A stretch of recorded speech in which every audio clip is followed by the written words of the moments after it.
So, we've been talking about the fall. And it's funny to me to hear the words the fall, because to me, the fall sounds like there was one. Whew, got that over with.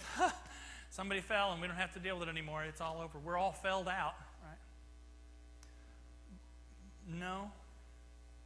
I think Pastor Andy has talked to us about the fall of Adam and Eve, the original fall, the one we call the fall. But then we immediately learn about their son Cain and the fall of Cain.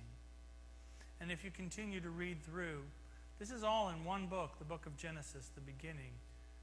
They stumble and fall and stumble and fall and get up and stand up. And we see again and again and again, we see God pick them up and dust them off and send them on their way and participate with them when they'll participate with Him.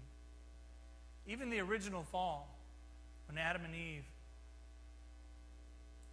commit the one sin that they were given, the one commandment, even then, God, it says, clothes them in the skin of animals.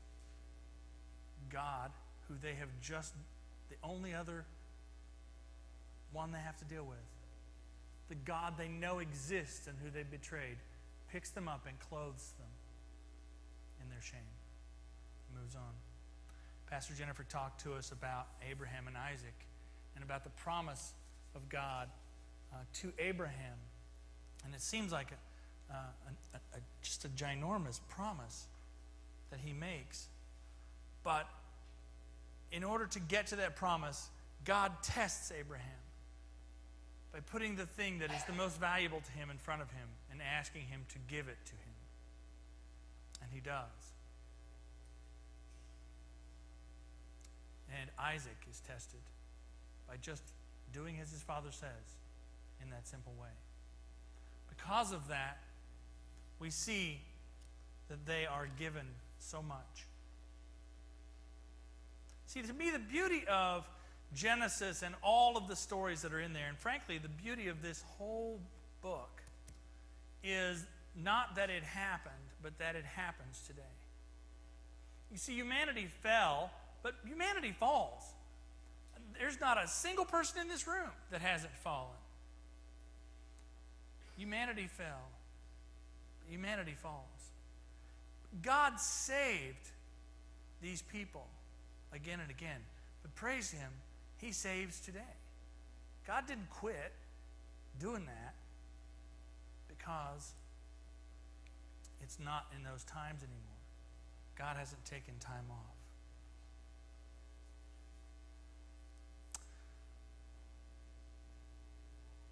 When we look at the promises made to Adam, an amazing thing happens. God makes that promise to Adam, but again, God makes that promise to Isaac. So let's take a look. Let's go to Genesis 22:18.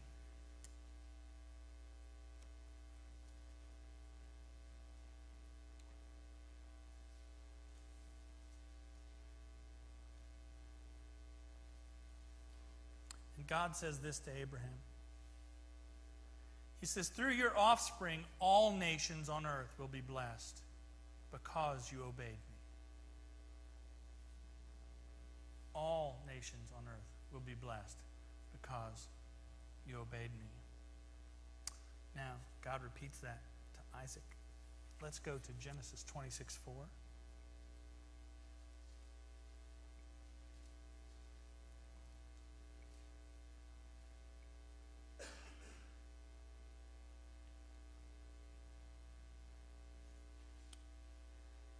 He says, I will make your descendants as numerous as the stars in the sky, and will give them all these lands. And through your offspring, all nations on earth will be blessed. Now, here's the amazing part. He repeats it again to Jacob. And he repeats it to Jacob in Genesis 28:14.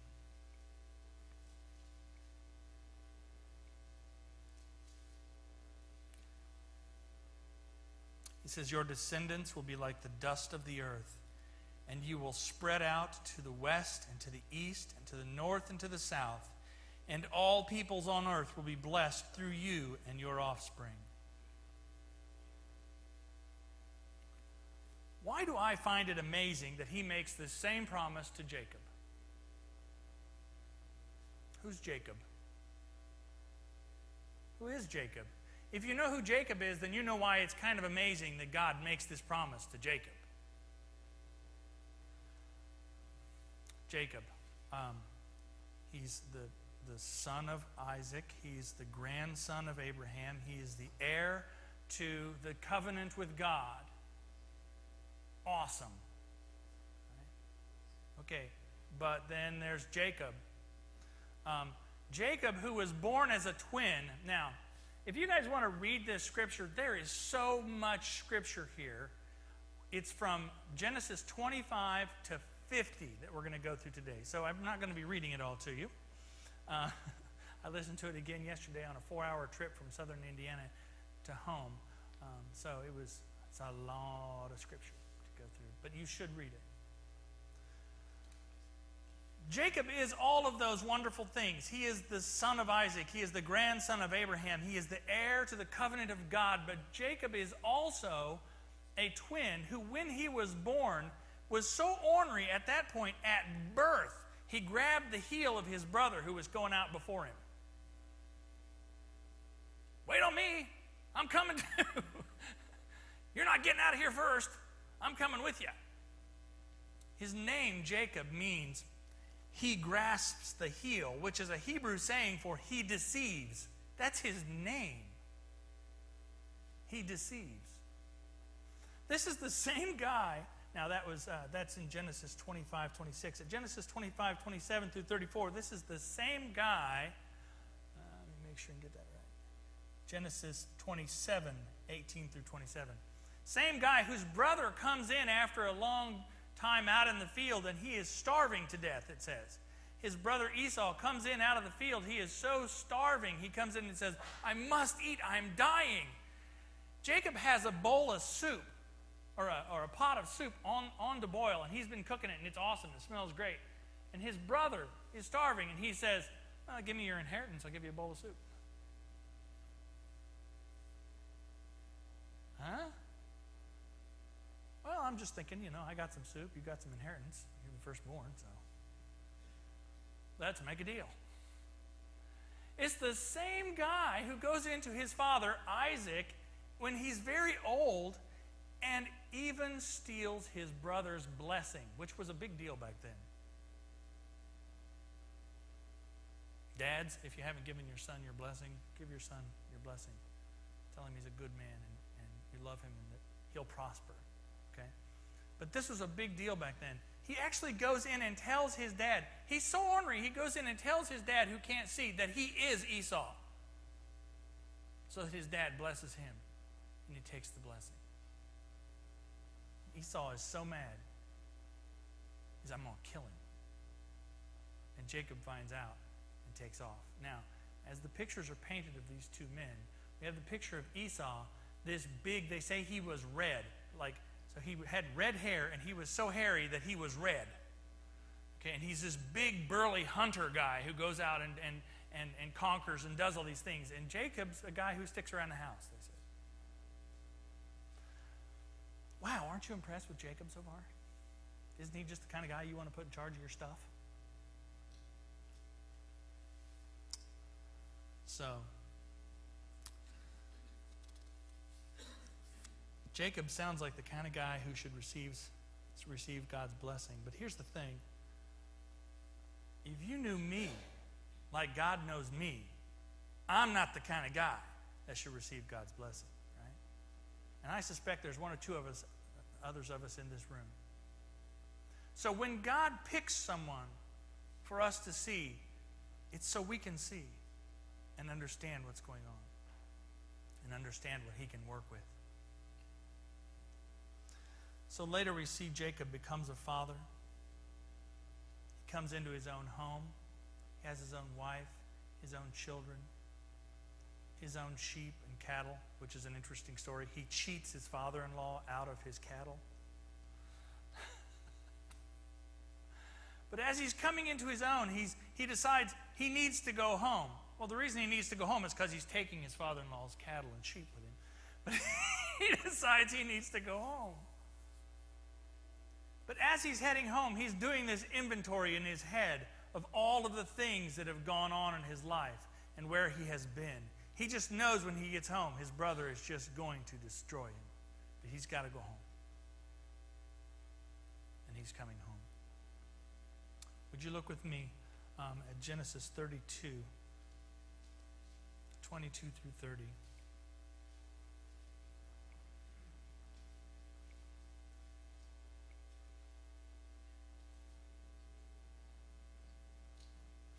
How many of you, as you've gone through your life, have laid there in bed or sat there at work or sat at the hospital while you're waiting on somebody to go through surgery or to deal with something that they're going through? How many of you have sat there in those times and wrestled with God about what He's done in your life and what you've done in your life and whether it's forgivable or not, or whether He can even tolerate you? Well, why'd you let that happen, Lord? Well, that doesn't make any sense, Lord. Why are we going here, Lord? But Lord, I've done this and that and the other, and there's just no way of cleaning that up, Lord. You're just not fair, Lord. That doesn't make any sense to me. Why'd they do that to me? We have this scene here where Jacob is said to have wrestled with God. It says, that night, Jacob got up and took his 2 wives and 2 female servants and 11 sons and crossed the ford of the Jacob, or Jabbok, excuse me, I got Jacob on the brain. After he had sent them across the stream, he sent over all his possessions. So Jacob was left alone, and a man wrestled with him till daybreak. When the man saw that he could not overpower him, he touched the socket of Jacob's hip, so that his hip was wrenched as he wrestled with the man. Then the man said, "Let go, for it is daybreak." But Jacob replied, "I will not let go unless you bless me." And the man asked him, "What's your name?" "Jacob," he answered. And the man said, "Your name is no longer Jacob, but Israel, because you have struggled with God and with humans and have overcome." Jacob said, "Please tell me your name." But he replied, "Why do you ask my name?" Then he blessed him there. Last time Jacob received the blessing, he was asked his name. What did he say his name was? I'm hearing, say it loud. Esau. He said his name was Esau. This time the father that he's dealing with is not his blind old father Isaac sitting in a tent. This time the father that he's dealing with is God. And before we get to this blessing thing, let's make sure we got one thing clear. Who are you? Who are you, Jacob?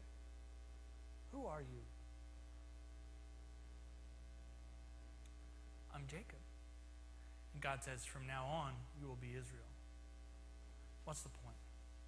There comes a point in our life when we wrestle with God, and we wrestle with God, and we wrestle with God, and we will not submit to what God has in mind, and we will not submit, and we will not submit, and then there comes a breaking point where we got to stop wrestling and submit to what God has in mind. And at that point, you change. Anybody been there? Anybody been through that moment? But this is what I want to do. Well, you keep it up, and we're going to wrestle about it again. And this moment in Jacob's life is a pivotal moment for him, but a pivotal moment for all of us. As we can see, there does come a time as we mature and as we know and as we grow when we have to change who we are at some root level, or we'll never go on to be anything else but the same old guy that we ever were. We see Jacob split off part of what he has and send it to his brother Esau so that Esau won't crush him when he gets there. He's still going to go. He's still going to go in and see him. But he just keeps sending things out. And when Esau comes to see him, Esau says, what's all this stuff? Well, I didn't want you to hurt me. And he says, you don't have anything to worry about. We're good. God has gone out before him and taken care of this.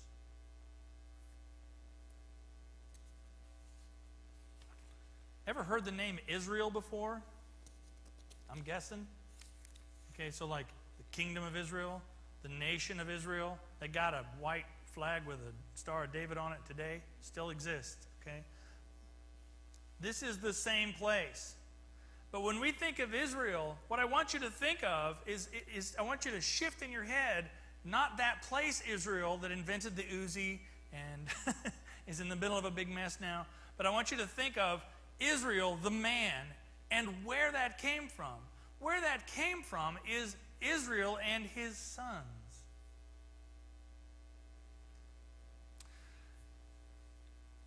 God has plans for us, just the same as he does for Abraham, Isaac, and Jacob, for Israel.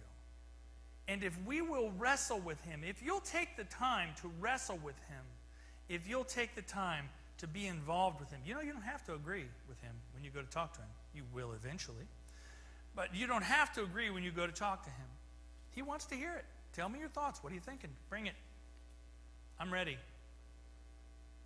And as God tells Job, gird yourself like a man when you go to talk to him.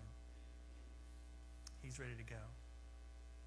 But the sons of Jacob become what we call the tribes of Israel, or the nation of Israel, the kingdom of Israel. Okay? So we have 12 sons, and you can find them listed in a nice little order in Genesis 46 if you want to go through. They go through who they are and who their moms were. Jacob, there were 4 moms. Okay, it was okay back then. That's how they did things. There were his 2 wives and their 2 maidservants. And the idea was to give birth to children back then. Many hands make the work easy, right? They would have these children. Their names are Reuben, Simon, Levi, Judah, Issachar, Zebulun, Joseph, Benjamin, Dan, Naphtali, Gad, and Asher. Their offspring were given names. They became nations. God promised they would become nations. They became nations. There were nations like the Levites and the Benjamites and the Gadites, okay? Now, Jacob had a daughter, and her name was Dinah, but she didn't have a nation, because they would have been the Dynamites, and that would have been weird.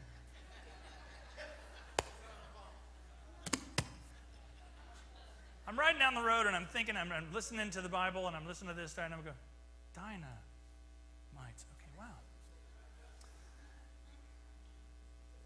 So you can imagine who these guys were, right? I mean, Israel is named after these people. The country is divided up into, I mean, seriously, like there's Gad, and that's the place where Gad's people went, and his children were there. And when Moses takes them out of Egypt and they get there, they divide up by who was your grandpa. I mean, these are powerful, awesome men, right? These have got to be awesome, virtuous men who were the children of Abraham, Isaac, and Jacob. Maybe not.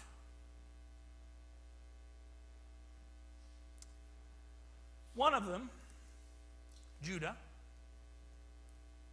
sleeps with his daughter-in-law. But it was okay because he thought she was a temple prostitute. Isn't that an oxymoron, temple prostitute? My golly, they had them in that day. Yeah, exactly. How was that okay? But people went to temple. You had to go to temple a certain number of times. And so when you went there, the guys were the ones that were going, so they had temple prostitutes. But he didn't see her face. Well, yeah, so then it was fine. So it turns out she gets pregnant. He finds out his daughter-in-law is pregnant. Well, let's have her killed. It's your child. Pardon?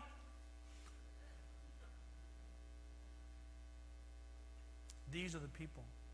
When their sister, they believe when these boys thought their sister was violated, the way that they dealt with it was they convinced the people and the men in the town where she was violated to get circumcised. And while they were all in pain, because they all did it at once, we didn't do this in shifts, they all did it at once. while they were all in pain, the boys ride into town and kill them all.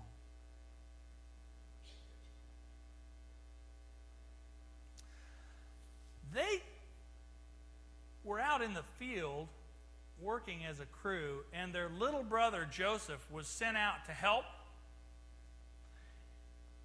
They had heard earlier from their little brother Joseph that he had a vision, and in this vision they were all bowing before him.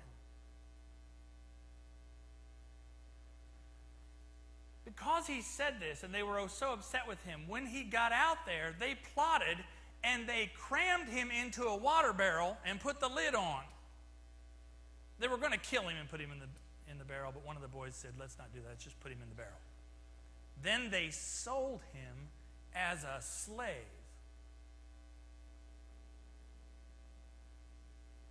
Their little brother. What are we going to do with Dad when we get home? Oh, here's the deal. They took their little brother's coat. By the way, Joseph in the amazing Technicolor Dreamcoat. They took his amazing Technicolor Dreamcoat, which isn't what they call it in the Bible, but they took his very nice robe that his father had given him. They put blood on it and they sent it home. They would rather that their father thought the kid was dead than that they sold him into slavery. Awesome guys. Aren't we so glad this is who we're going to name our country after? Isn't this great? Okay. So, maybe not. So for Jacob, I have to figure that when he heard what was going with his sons and how things were going, he's thinking, goes around, comes around. Any of you have a kid who has a kid, and you're watching that kid torture his father or mother, and you're going, that's what you did to me. Look what you're getting. But he's getting it 12-fold out of these boys. Joseph was very particularly special to Isaac. And the reason that Joseph was so special to Isaac was his first wife, his first love, the one he had spent 14 years working for out of read the book, it's awesome, out of a kind of a cheating thing so he could be with her. She was barren and could not have children, and then she gave birth to Joseph. She also gave birth to Benjamin later, but we'll get there. But so he had this special place in his father's heart. He came from his heart love, not from one of the servants or from the wife that he had taken on out of this weird deal that he was in. It was very special to him. So when he heard that Joseph was gone, he was crushed. I can't imagine where he was with his heart at that point. In Genesis 37, and we're going to read some of that here tonight, we see where this young man became the savior of the people he was sent to. Joseph was sold to a group called the Midianites, and the Midianites were kind of brokers, I'm guessing. They just took him into Egypt and sold him there because they could get good money for him. And we're told that Joseph was an incredibly smart, good-looking kid who could get things done. He was very good at getting things done. Let's go now to Genesis 39, 1 through 6.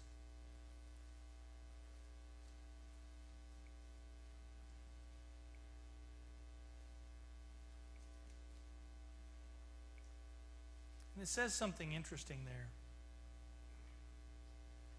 It says, now Joseph was taken down to Egypt.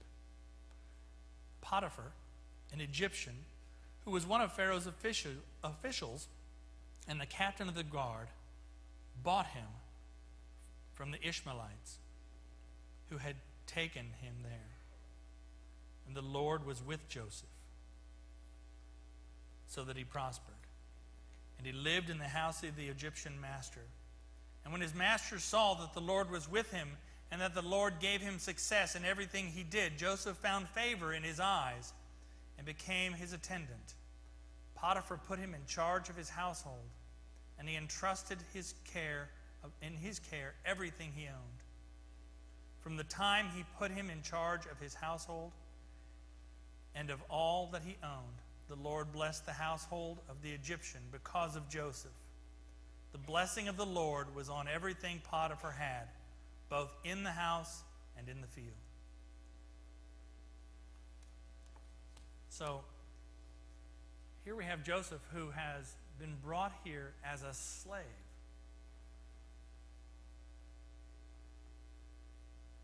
But Potiphar, this guy who owns him, sees what kind of man Joseph is and puts him in charge of the whole thing. All of his stuff. I have a group of men that I work with every week, and I was really, really surprised. I'm the director of a group of men, and I was surprised when my boss asked, "Could you pray with them every week?" I have a secular job. What do you mean pray with them every week? He said, "Well, you're a pastor. Could you guys pray every week? I really would love that." So we pray every week. And one of the things we pray for is, Lord, let us be men of integrity. And what that means is, if I look you in the eye and I tell you I'm going to do something, I'm going to do everything in my power to get it done, to make sure that it happens. And when it turns wrong or sour or there's a problem, I'm not going to go, "Well, everything's okay. Don't look over here." I'm going to come to you and say, "Hey, we got a problem. I messed up. Or this isn't working the way that it should. Let's be men of integrity." Really, really sad. I've heard it said on several occasions, if the truck pulls up to do the work on my house and they've got a cross on it or one of those little fish, I know I'm going to be messed over. Because some people put that little fish on their car, or they put that little cross on the side of their build, or they put a Christian business in the name just to get the business. But Joseph didn't approach it that way. Joseph approached it from the perspective of, let me just come in and work for you and be about your business. And Potiphar, it doesn't say that Joseph went in and said, "Look, I got an in with God and God's going to make everything okay." It says Potiphar saw that God was with him.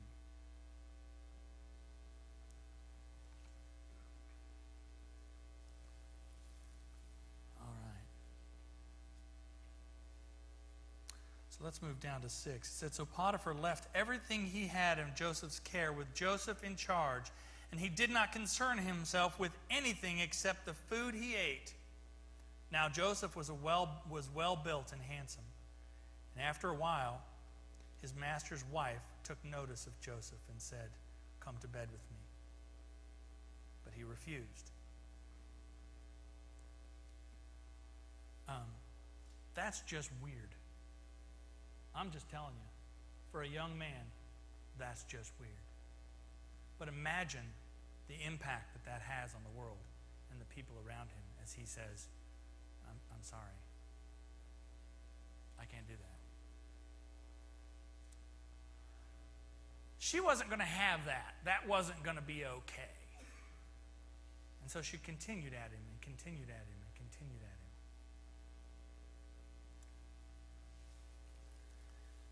And it tells us down at 13, it said, "When she saw that he had left his cloak in her hand and had run out of the house, she called her household servants. 'Look,' she said to them, 'this Hebrew has been brought to us to make sport of us.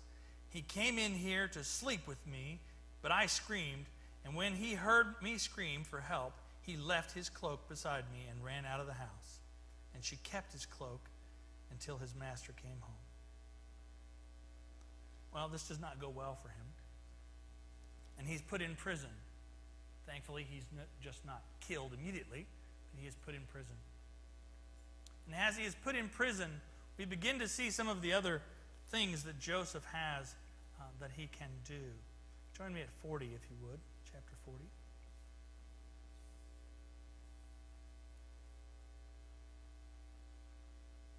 When Joseph is put into prison, it seems to me like it's probably a pretty nice prison because of some of the company that he has.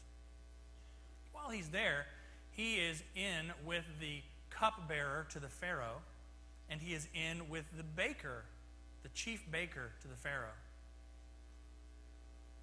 And he's talking to them, and as he's talking to them, they begin to tell him of dreams that they've had. So join me at 49, if you would. Not 49, but 49. So the chief cupbearer told Joseph his dream, and he said to him, "In my dream I saw a vine in front of me, and on the vine there were 3 branches. As soon as it budded, it blossomed, and it clustered and ripened into grapes. Pharaoh's cup in my hand, I took the grapes and squeezed them into Pharaoh's cup and put the cup in his hand." This is what it means, Joseph said to him. "The 3 branches are 3 days. Within 3 days, Pharaoh will lift up your head and restore your position. And you will put Pharaoh's cup in his hand, just as you do when you were the cupbearer.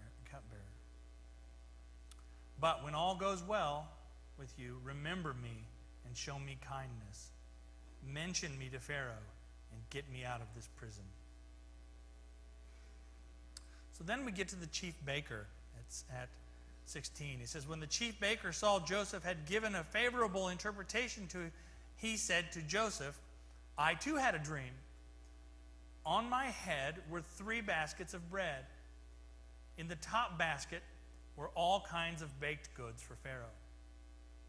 But the birds were eating them out of the basket on my head.'" This is what it means, Joseph said. "The 3 baskets were 3 days, and within 3 days Pharaoh will lift off your head," not the basket from your head, "and impale your body with a pole, and the birds will eat away your flesh." Not children's hour. Now, on the 3rd day was Pharaoh's birthday, and he gave a feast for all of his officials, and he lifted up the head of the cupbearer and the chief baker in the presence of his officials. He restored the chief cupbearer to his position, that he once again put the cup into Pharaoh's hand. But he impaled the chief priest, just as Joseph had said to them in his interpretation. Happy birthday.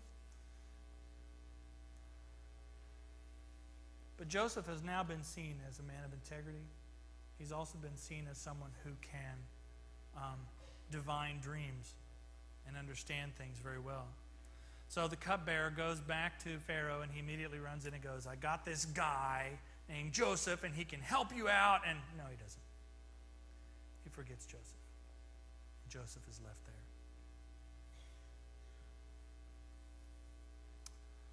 Later, Pharaoh has a dream. And in this dream,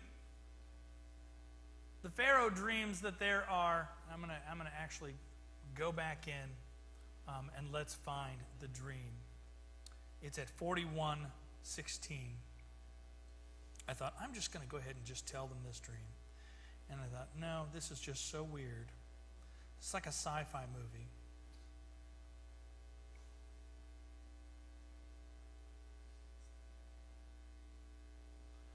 I'm going to back you up to 15, because what I want you to notice is that Joseph is not in the middle of all this saying, "Yeah, I'm awesome. I can handle it. I can do all this stuff. I'm good looking, and I can tell you what your dreams mean." No, this is how Joseph handles it. At one point, the cupbearer remembers Joseph after he hears Pharaoh has this dream. He says, "I know a guy." "Oh, yeah. Joseph, that guy in prison who told me about my dream. I'll bet he could tell you about your dream." And they bring him out. At 15, Pharaoh said to Joseph, "I had a dream, and no one can interpret it. But I have heard it said that you, when you hear a dream, can interpret it." "I can do it." "I cannot do it," Joseph replied to the Pharaoh. "I cannot do it. But God will give Pharaoh the answer he desires." He says, "I got nothing. But God will help me to tell you where you are. God will tell you what's going on." Then Pharaoh said, "In my dream I was standing on the bank of the Nile when out of the river came up 7 cows, fat and sleek. And they grazed among the reeds, and after them 7 other cows came up, scrawny and very ugly and lean. I had never seen such ugly cows in all of the land of Egypt. And the lean, ugly cows ate up the 7 fat cows that came up first. But even after they ate them, no one could tell that they had done so. They looked as ugly as before. And then I woke." First, I'm thinking about the time that the skinny cows start eating the fat cows, I'm waking up. Because I know I'm dreaming at that point. Something, or cows walk out of the river, I don't know, I'm saying pinch myself or something, not on your microphone, pinch myself. But Joseph sets about telling him what this means. He tells him the 7 fat cows are a time of bounty for Egypt, that things will go well for them, so well that they'll be fat over it. It's just so awesome. And the 7 skinny cows are cows of famine, when things will go so horribly for them that everyone in the land will be without because there is nothing to eat.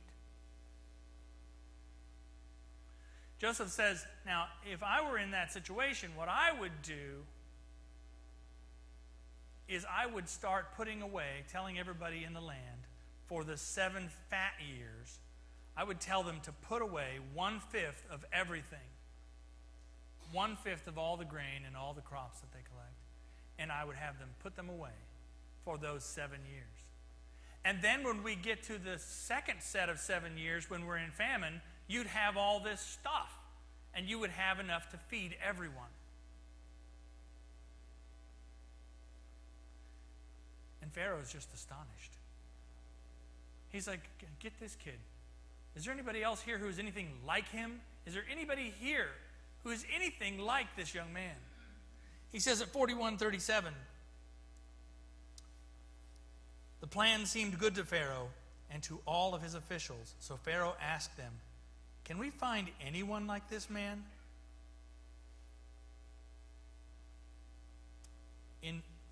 One in whom is the Spirit of God." When you walk through your day, when you go through this world, do people know that you belong to God? Do they know that that's who you are? Yeah, I hope so too. I hope so too. If you were standing in a room full of people and someone needed help, do you think they would think you might know something about God and getting you some help? You know, I had to put my son in the hospital last night. Not really, he's sitting right there. But if that happened, you know, I had to put my son in the hospital last night. So I'm just crushed. I just don't know what to do. Would they bring that to you? Would they feel like you're a safe zone, if you will, to bring that to? Would they feel like they could talk to you about that? We're moving this weekend. We're not really moving. We're moving this weekend, and we really just don't have anybody who can help. Would they trust you enough to have you come and go through their stuff and help them put it all together and move? Now, that sounds weird, like they just asked you to do a whole bunch of work that you didn't want to do. But if they trust you to help them move, they just trusted you with boxes and boxes and boxes of their stuff. They trusted you to be in their business, if you will, to lift up that mattress where there might be mud or bugs or something worse. You know, they trusted you into their life. Do they trust you in that world?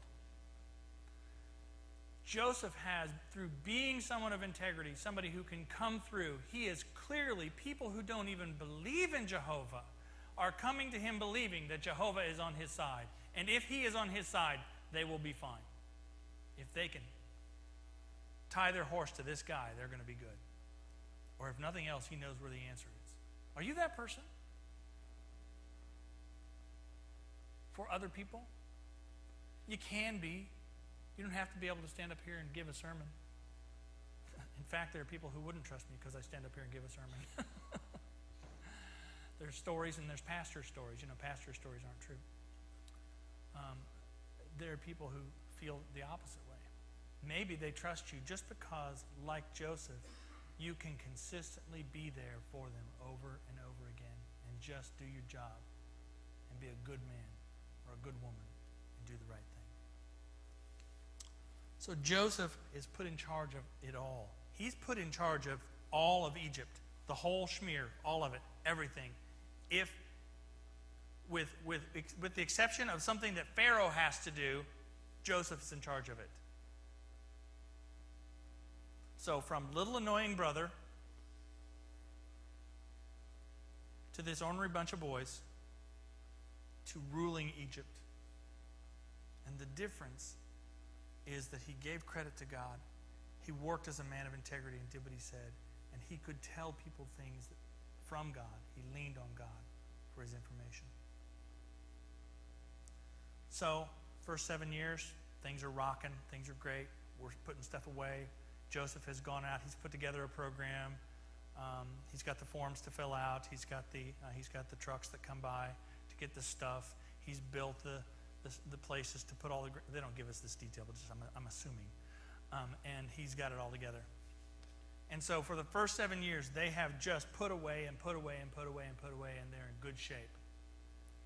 And the next 7 years start. And it's just like he said. Incredible famine. Things are horrible. People have to come to Joseph to get things because he's got it all put away. And he's in charge. It says that they give him money. And then when they run out of money, they give him cattle. And when they run out of cattle, they give him land. Before it's all over with, Pharaoh owns everything because he's followed Joseph's plan. But people outside of Egypt, that whole area, are going through this famine. This is not just there in the town where Pharaoh is at. This is going on all around. The famine is everywhere. And this includes Jacob and the boys. So they're in trouble. They need help. And where are they going to turn? Well, they've heard that you can go into Egypt and get some grain. Now, this is a very long story, and so I'm going to give you the Reader's Digest abridged version. I understand. Because it goes back and forth and back and forth and back and forth a lot, but let's just put it this way. They take silver with them to go get. They take silver with them to go and get grain. And then when they get in town to go get some grain, they have to go see the guy in charge of the grain. Guess who the guy in charge of the grain is? It's little brother. Now, little brother he's a city boy now. He probably doesn't look like he did back in the day when he was a kid and they shoved him in a water barrel and sold him to some people, okay? Probably doesn't look the same way. You can imagine he probably looks very Egyptian by now. He's wearing Egyptian garb. He's hanging out with the Egyptian. He's living in an Egyptian house. He probably has Egyptian servants who work for him. He's in charge of the whole thing. You can probably imagine he's got a really nice haircut. He's wearing one of those hats. In other words, if you walked in and your little brother, who you are sure is a slave somewhere off in the Ishmaelite country, or the Midianites have him, or something of that sort, when that happens, you walk in, you're not going to know that's Joseph sitting in front of you. But Joseph knows you when you come in the room. And they all come with the exception of little brother. Benjamin stays home. And when they get in the room, he starts asking them, "Where are you guys from? What's your family like?" "Oh, I hate to hear that about your dad. How's he doing?" "So what about that other brother?" "Well, that sounds like a baloney story to me. I'm not buying it. You're here to take my stuff. I'll tell you what, you go home and bring me back the little brother. Why does Joseph care about the little brother? It's his blood brother. Yeah.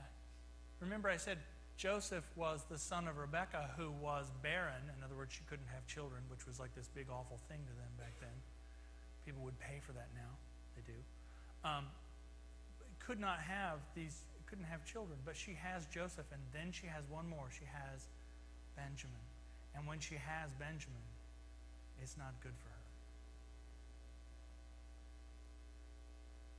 So that's his connection to his mom, and that's his only connection to someone. And so he's like, you guys, they're all here.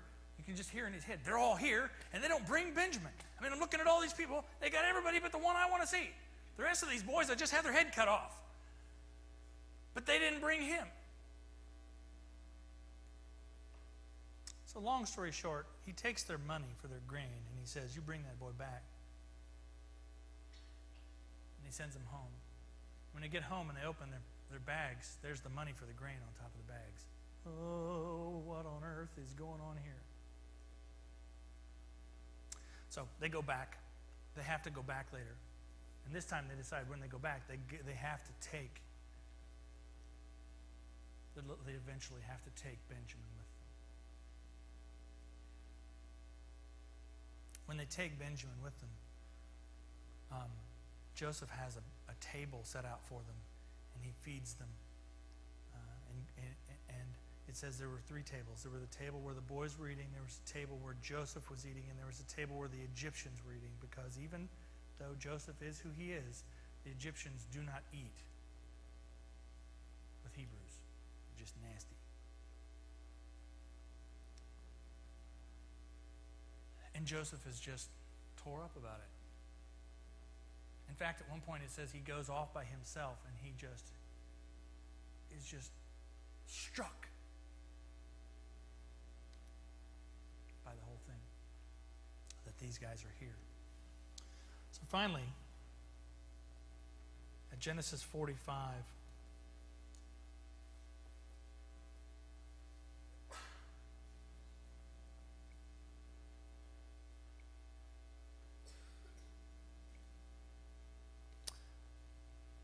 verse 4.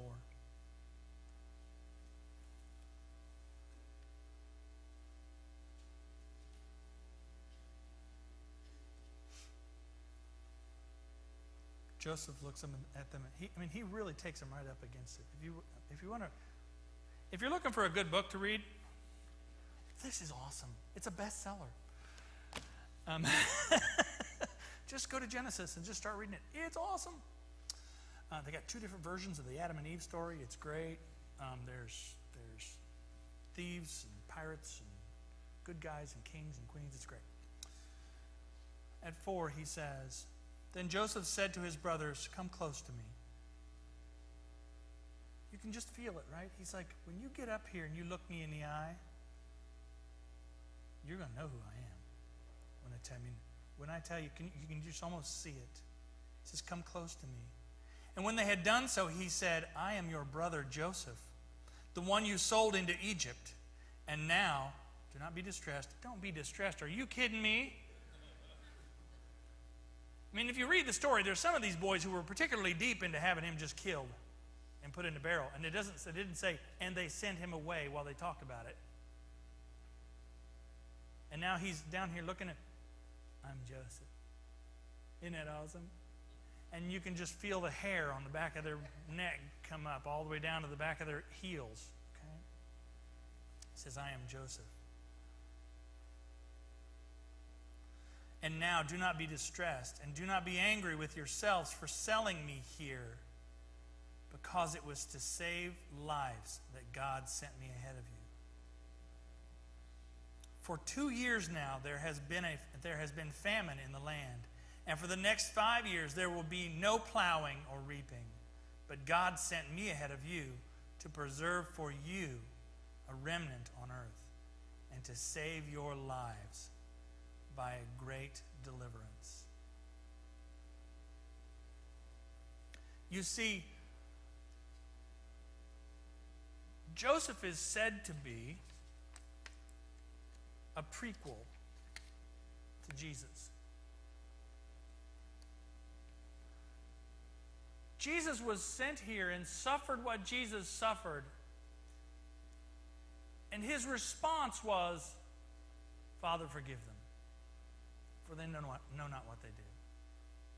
His response to me in the midst of my mess was, come home. Come home. We'll deal with this. We're okay. Joseph's response to his brothers was, go get Dad and get the stuff and come home. Things are awesome here. We'll set you up. When you get here, we're going to have them send you to this place, the best land there is here. Bring the sheep, the cattle, the tents, the whole deal. Just come on. Bring it. This is going to be awesome. Can you imagine the reaction of these people? Do you remember when you accepted Christ into your life the first time?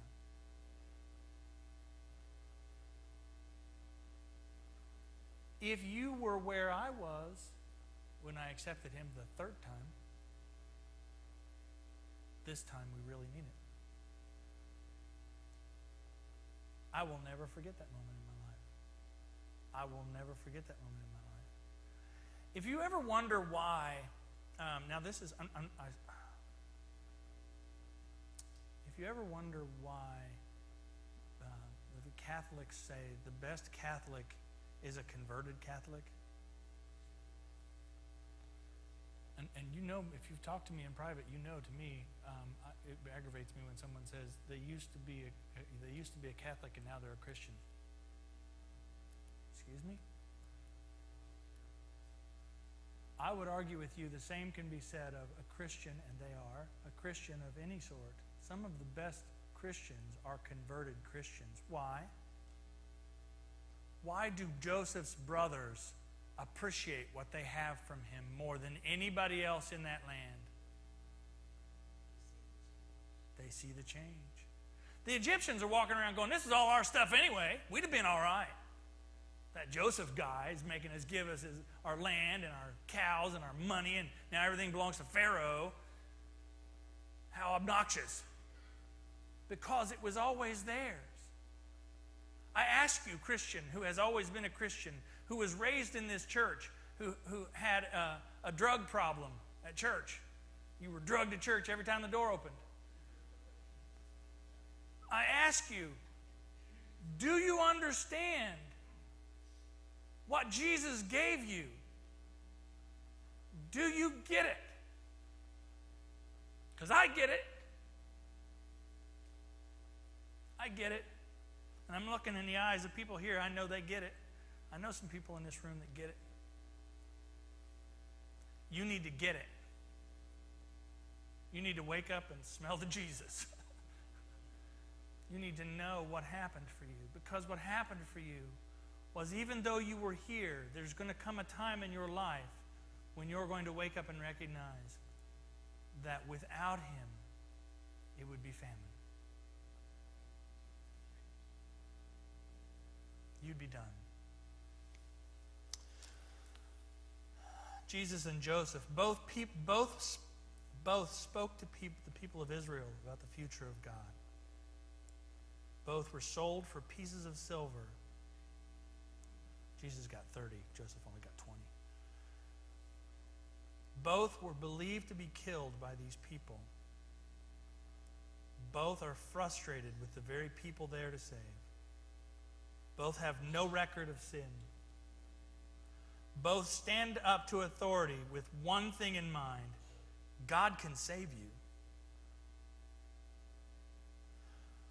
Both are returned from death to save their people, and in doing so, they also save the whole world and everyone who comes in contact with them. Both save their betrayers by sacrificing their own freedom. Both save not only the people of Israel, but the entire world through their actions. God is waiting on you to pick up your Joseph attitude. Now, I think Joseph is an awesome example of how you don't have to be able to do what I'm doing today to save people. Because like Jesus, or like Joseph said, I don't save nobody. I can't tell you about one dream you had. But God can do it. And Joseph is doing it through farming and accounting. And Joseph appears to be into logistics. TJ, Joseph is into logistics. But it doesn't say anywhere that he preached. But over and over again, while he did what he did, he said, this is a God thing. God told me to do this. God saved you. I didn't do this. You're eating 2 years into this famine thing because God saved you.